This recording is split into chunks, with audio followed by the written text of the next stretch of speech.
La musique s'arrêta. Au centre de la salle de bal, des centaines de regards se tournèrent vers la grande entrée.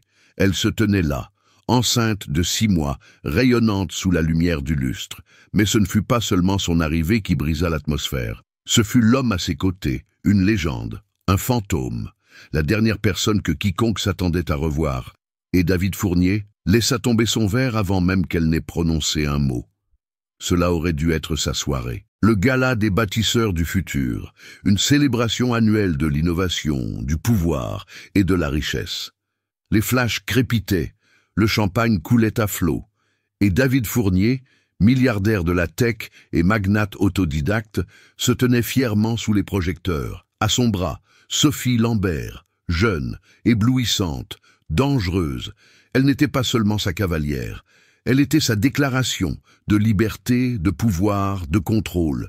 Il pensait avoir enterré le passé, que sa femme, Émilie, resterait à la maison, silencieuse et oubliée, que sa trahison passerait inaperçue derrière les discours de charité et les costumes sur mesure. Mais quand Émilie entra dans la salle de bal, enceinte, radieuse et inébranlable, tout se fissura. Et à ses côtés se tenait Henri Leclerc, l'homme même qui avait autrefois bâti l'empire de David depuis l'ombre, avant de disparaître sans laisser de traces. Ce qui suivit ne fut pas seulement un scandale, ce fut un règlement de compte. Voici l'histoire de comment David Fournier a tenté de posséder le monde, et s'est retrouvé face à la seule chose qu'il ne pouvait pas contrôler. David Fournier ne venait pas de l'argent. Il venait d'un appartement en location derrière une laverie automatique, élevé par une mère célibataire qui nettoyait des bureaux la nuit et souriait à travers l'épuisement. À 16 ans, il programmait dans des bibliothèques pendant que ses camarades jouaient aux jeux vidéo. À 28 ans, il avait vendu sa 2e start-up pour un montant à 8 chiffres. À 35 ans, il était en couverture de Challenge, salué comme l'avenir du commerce par IA. On le disait implacable, brillant, visionnaire. Et il n'avait pas tort. Mais derrière les couvertures de magazines et les conférences TED, David avait changé. Le garçon qui comptait autrefois les pièces de sa mère pour s'acheter un déjeuner à l'école était devenu obsédé par le statut, par le contrôle, par la victoire à tout prix. Émilie l'avait connu avant tout cela. À l'époque où il cuisinait encore le dîner, riait sans vérifier son téléphone et croyait en la construction de quelque chose de réel. Il s'était marié jeune. Elle l'avait soutenu à travers le chaos des levées de fonds et des journées de travail de 20 heures. Et pendant un temps, ça avait marché. Mais le succès avait un prix. Les nuits tardives devinrent la norme. Les messages non lus. Les promesses non tenues. David commença à disparaître dans des salles de conseil et des soirées où elle n'était pas invitée. Quand Émilie découvrit qu'elle était enceinte, elle pensa que cela pourrait les rapprocher à nouveau. Elle se trompait. David réagit à peine, un baiser distrait sur le front. On en reparlera plus tard. Ce plus tard n'arriva jamais. À la place arriva Sophie. Elle fit son apparition lors d'un sommet technologique à Paris. Grande, vive, confiante. David remarqua comment la salle se courbait vers elle, comment elle parlait couramment le langage de la finance et souriait comme si elle avait déjà gagné. Au début, ce ne furent que des réunions, puis des dîners, puis le silence à la maison. Émilie attendit, puis elle demanda, puis elle cessa de demander. Et ce soir-là, alors que David ajustait ses boutons de manchette et lissage son smoking, il ne dit pas à Émilie qu'il emmènerait une autre femme au gala des bâtisseurs du futur. Il partit, tout simplement. Elle regarda la porte se fermer, seule, enceinte de 6 mois. Aucune explication, aucune excuse, juste une notification sur les réseaux sociaux. David Fournier, tête d'affiche du gala des bâtisseurs du futur. Invité spécial, Sophie Lambert. Et c'est à ce moment-là que quelque chose en elle se brisa. Et sans s'en rendre compte, c'est à ce moment-là que tout commença à s'effondrer. Émilie n'avait jamais voulu être sous les feux de la rampe. Elle était le genre de femme qui écrivait des mots de remerciement à la main et se souvenait des prénoms de tous les assistants du bureau de David. Son rêve était simple, construire un foyer chaleureux, élever un enfant avec amour et partager une vie avec l'homme en qui elle croyait. Elle se fichait des jets privés ou des listes de Forbes. Ce qui lui importait, c'était les dimanches matins en pyjama, à rire de crêpes brûlées. Quand elle découvrit qu'elle était enceinte, cela lui sembla une promesse. Un nouveau départ, un chemin de retour. Elle imagina l'annoncer à David lors d'un de leurs rares dîners. Peut-être qu'il lui prendrait la main, esquisserait ce sourire de garçon qu'elle n'avait pas vu depuis des mois et murmurerait « Nous avons attendu assez longtemps ». Au lieu de ça, il fixa son téléphone. « Waouh » marmonna-t-il. « D'accord, c'est super. Aucun câlin, aucune émotion. Juste un SMS à son assistant quelques secondes plus tard. Elle se dit qu'il était dépassé, occupé, sous pression. Mais la vérité la rongeait. L'homme qu'elle aimait lui échappait, et quelqu'un d'autre prenait sa place dans son monde. Cela commença par des murmures, des photos de David à des événements où elle n'était pas invitée, des rires en arrière-plan d'appels tardifs, un nouveau parfum sur ses costumes. Puis Sophie apparut dans les gros titres, le nouveau couple puissant de la tech, David Fournier et l'étoile montante du capital risque. Émilie regardait les articles s'accumuler. Elle dormait toujours dans leur lit, faisait toujours de la place dans le placard qu'ils n'utilisaient plus. La veille du gala, elle s'assit dans la chambre du bébé dont ils avaient à peine discuté. Les murs étaient encore nus. Pas de berceau, pas de projet. Elle posa ses mains sur son ventre, chuchotant à un enfant qui n'était même pas encore arrivé. « Je suis désolée, » dit-elle. « Je ne sais pas quoi faire. » Une partie d'elle voulait rester à la maison et faire comme si de rien n'était. Laisser David avoir sa soirée, le laisser jouer la comédie dans son royaume de verre et de mensonges. Mais alors, son téléphone s'alluma. C'était un message de quelqu'un dont elle n'avait pas eu de nouvelles depuis des années. Henri Leclerc. « Il faut qu'on parle. Je sais ce qu'il fait, et je ne le laisserai pas s'en tirer comme ça. » Émilie fixa le message, le cœur battant à tout rompre. Henri avait été le mentor de David, l'homme qui avait cru en lui quand personne d'autre ne le faisait. Pourquoi la contactait-il maintenant? Elle ne le savait pas, mais à cet instant quelque chose bascula. Pas de la colère, pas de la vengeance, quelque chose de plus profond. Elle se leva, et pour la première fois depuis des mois, elle ne se sentit pas petite. La maison était silencieuse. Pas ce silence réconfortant, mais celui qui résonne aux oreilles comme un avertissement. Émilie se tenait dans la chambre d'enfant, encore intacte. Des murs vides. Une unique lampe projetant une lueur douce. C'était le soir du gala. Elle pouvait presque entendre l'orchestre s'échauffer dans la salle du centre-ville. Imaginez le cliquetis des verres, le flash des appareils photos, les sourires parfaitement répétés. Et David, se tenant droit avec Sophie à son bras, prétendant que rien n'était brisé. Elle se dirigea vers la fenêtre et regarda les lumières de la ville scintiller au loin. Elle avait passé des années à aider David à bâtir cet empire. Elle était là quand il pleurait sur des rejets, quand leur compte en banque couvrait à peine le loyer. Et maintenant elle était invisible. Sa main trouva instinctivement son ventre. Le bébé bougea. Un frémissement. Comme un murmure de l'intérieur. « Je suis toujours là », dit doucement Émilie. « J'ai toujours de l'importance. » Mais la voix dans sa tête, celle nourrie par des mois de silence, de manipulation, de solitude, était plus forte. « Tu n'étais pas assez. Tu n'étais pas excitante. Tu n'es que la femme qu'il a laissée derrière. » Elle s'assit par terre dans la chambre d'enfant, le dos contre le mur, et laissa les larmes couler. Pas bruyantes, pas dramatiques. Juste un chagrin lent et régulier. Celui qui vient quand le rêve meurt tranquillement. Son téléphone vibra de nouveau. Henri Leclerc. « Si tu ne veux pas y aller seul, je t'emmène. Tu mérites d'être vu. » Elle n'avait pas vu Henri depuis plus de 4 ans. Autrefois, il était presque de la famille. Un partenaire silencieux dans l'ascension de David, respecté, brillant, d'un calme terrifiant. Il avait disparu après un scandale que personne n'avait jamais compris, se retirant de la vie publique. Et maintenant, il lui offrait sa présence, son nom, sa protection. Émilie ne répondit pas tout de suite. À quoi bon? David avait déjà choisi. Le monde était déjà passé à autre chose. Elle se leva, alla dans sa salle de bain et croisa son reflet. pâle, fatiguée, mais pas brisée. Pendant des mois, elle s'était laissée disparaître. Ce soir, elle allait reprendre sa place. Elle ouvrit son placard et sortit la robe qu'elle avait achetée des mois plus tôt pour une autre occasion. Une longue robe bleu marine, ajustée à la taille, tombant doucement sur son ventre. Elle la faisait se sentir puissante. On frappa à la porte d'entrée. Elle s'y dirigea lentement, incertaine de ce qu'elle allait trouver. Henri se tenait là, dans un costume sur mesure, calme et posé. Pas d'éclat, pas d'arrogance, juste de la présence. « Tu n'es pas obligé de faire ça, » dit-il. « Je ne suis pas là pour forcer quoi que ce soit. » Émilie le regarda, les larmes menaçant de nouveau. « Mais si je n'y vais pas, je le regretterai. » Il hocha la tête une fois. « Alors, allons-y. » Le trajet vers le centre-ville fut silencieux. Pas inconfortable, juste pesant. Henri ne posa pas de questions.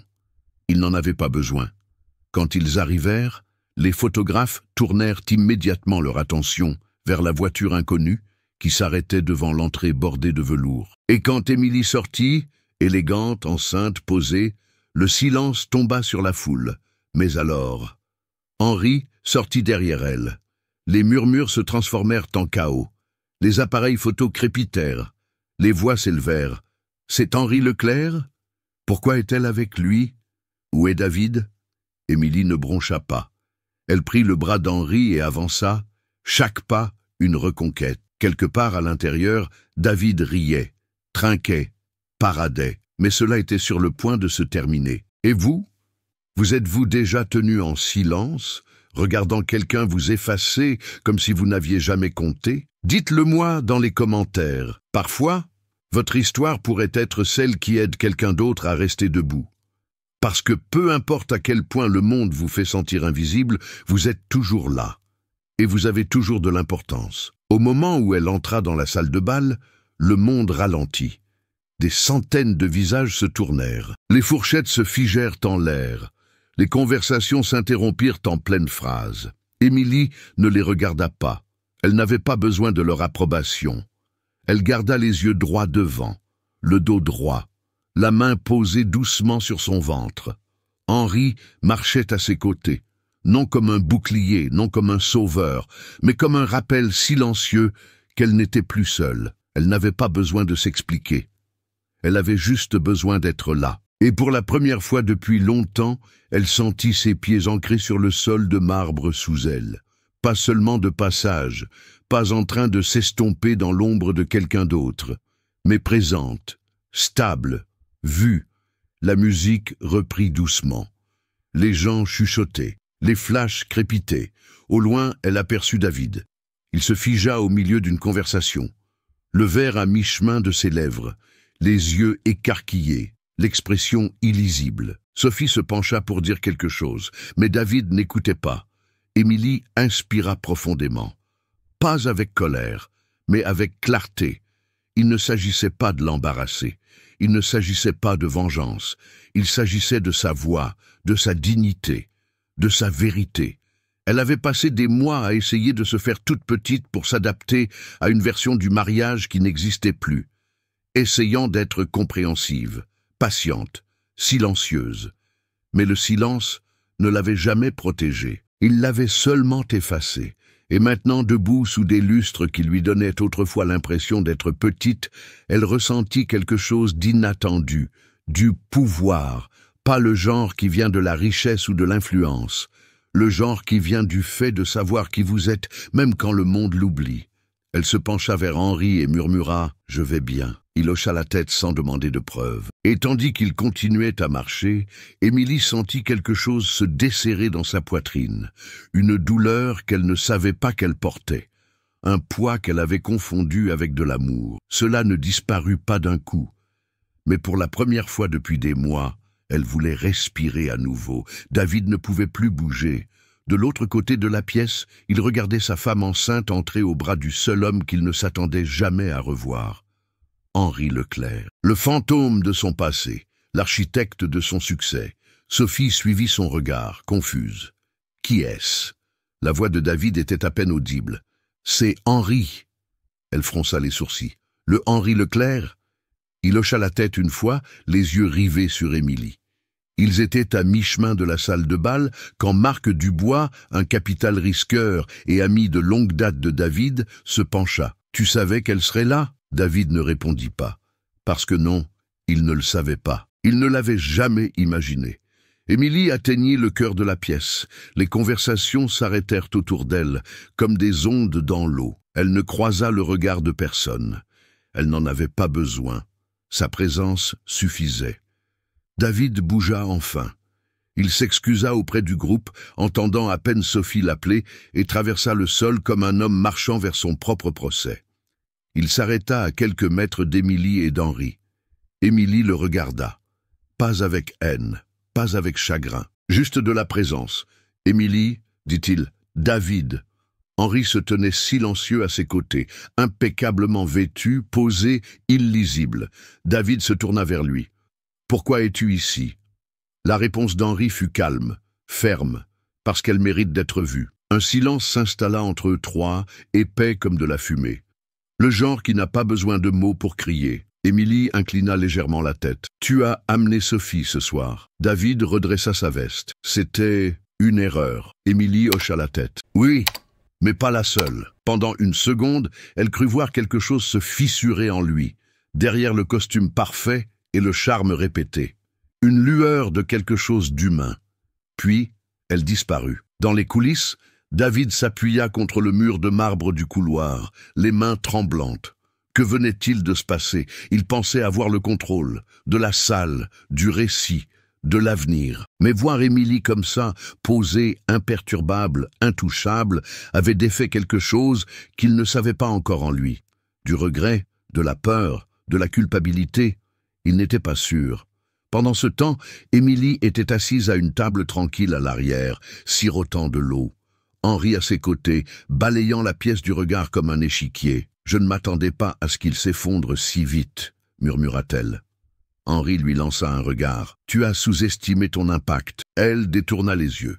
« Je n'essayais pas de faire une scène. »« Non, » dit Henri. « Tu essayais de te tenir debout. » Mais sous son calme extérieur, le cœur d'Émilie battait la chamade. Était-elle assez forte pour ce qui allait suivre?